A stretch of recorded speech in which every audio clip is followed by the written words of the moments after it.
Lukas, ika-21 kabanata. At siya'y tumunghay at nakita ang mga taong mayayaman na nangaghuhulog ng kanilang mga alay sa kabangyaman. At nakita niya ang isang dukhang babaeng bao na dooy naghuhulog ng 2 lepta.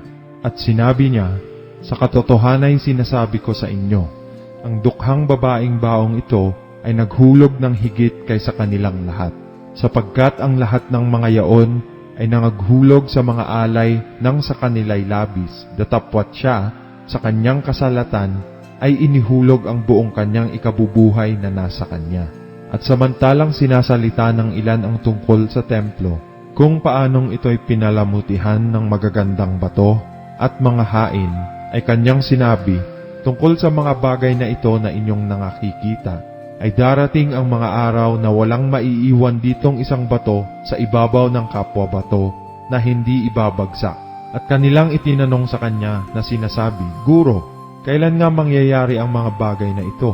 At ano ang magiging tanda pagka malapit nang mangyari ang mga bagay na ito? At sinabi niya, Mag-ingat kayo na huwag kayong mga iligaw, sapagkat marami ang paririto sa aking pangalan na mangagsasabi, Ako ang Kristo. At malapit na ang panahon, huwag kayong magsisunod sa kanila. At pagka kayo'y nangakarinig ng mga digmaan at mga kaguluhan, ay huwag kayong mga sindak, sapagkat kinakailangang mangyari muna ang mga bagay na ito, datapwat hindi pa malapit ang wakas.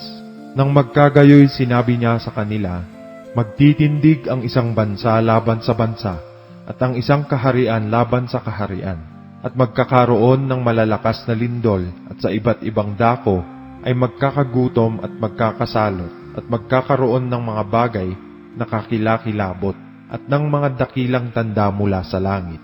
Datapwat bago mangyari ang lahat ng mga bagay na ito ay huhulihin kayo at pag-uusigin kayo na kayo'y ibibigay sa mga sinagoga at sa mga bilangguan, na kayo'y dadalhin sa harap ng mga hari at mga gobernador dahil sa aking pangalan.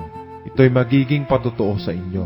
Pagtibayin nga ninyo ang inyong mga puso na huwag munang isipin kung paano ang inyong isasagot, sapagkat bibigyan ko kayo ng isang bibig at karunungan na hindi mangyayaring masalangsang o matutulan man ng lahat ninyong mga kaalit.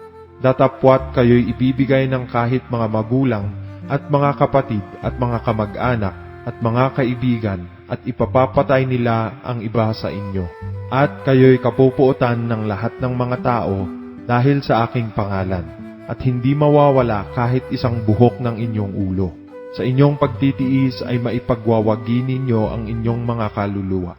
Datapwat pagka nangakita ninyong nakukubkob ng mga hukbo ang Jerusalem, kung magkagayo'y talastasin ninyo na ang kanyang pagkawasak ay malapit na. Kung magkagayoy ang mga nasa Judea ay magsitakas sa mga bundok, at ang mga nasa loob ng bayan ay magsilabas, at ang mga nasa parang ay huwag magsipasok sa bayan, sapagkat ito ang araw ng paghihiganti, upang maganap ang lahat ng mga bagay na nangasusulat, sa aba ng mga nagdadalang tao at ng mga nagpapasuso sa mga araw na yaon, sapagkat magkakaroon ng malaking kahapisan sa ibabaw ng lupa, at kagalitan sa bayang ito. At sila'y mga bubuwal sa pamamagitan ng talim ng tabak at dadalhing bihag sa lahat ng mga bansa, at yuyurakan ang Jerusalem ng mga hintil hanggang sa matupad ang mga panahon ng mga hintil. At magkakaroon ng mga tanda sa araw at buwan at mga bituin, at sa lupa'y magkakaroon ng kasalatan sa mga bansa na matitilihan dahil sa ugong ng dagat at mga daluyong.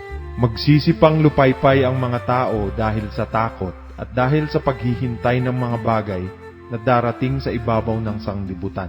Sapagkat mangangatal ang mga kapangyarihan sa mga langit, at kung magkagayoy makikita nila ang anak ng tao na pariritong nasa isang alapaap na may kapangyarihan at dakilang kaluwalhatian. Datapwat kung magpasimulang mangyari ang mga bagay na ito, ay magsitingin kayo at itaas ninyo ang inyong mga ulo, sapagkat malapit na ang pagkatubos ninyo. At sinalita niya sa kanila ang isang talinghaga, Masdan ninyo ang puno ng igos at ang lahat ng mga punong kahoy. Pagka nangagdadahon na sila, ay nakikita ninyo at nalalaman ninyo sa inyong sarili na malapit na ang tag-araw. Gayon din naman kayo, pagka nakakita ninyong nangyari ang mga bagay na ito, talastasin ninyo na malapit na ang kaharian ng Diyos. Katotohanang sinasabi ko sa inyo, hindi lilipas ang lahing ito hanggang sa maganap ang lahat ng mga bagay. Ang langit at ang lupa ay lilipas, datapwat ang aking mga salita ay hindi lilipas. Datapwat mag-ingat kayo sa inyong sarili. Baka mga lugmok ang inyong mga puso sa katakawan at sa kalasingan at sa mga pagsusumakit ukol sa buhay na ito. At dumating na bigla sa inyo ang araw na yaon na gaya ng silo, sapagkat gayon darating sa kanilang lahat na nangananahan sa ibabaw ng buong lupa.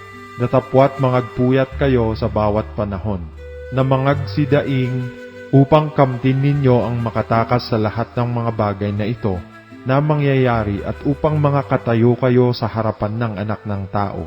At araw-araw ay nagtuturo siya sa templo, at lumalabas gabi-gabi at tumatahan sa bundok na tinatawag na Olibo, at ang buong bayan ay maagang pumaparoon sa kanya sa templo upang makinig sa kanya.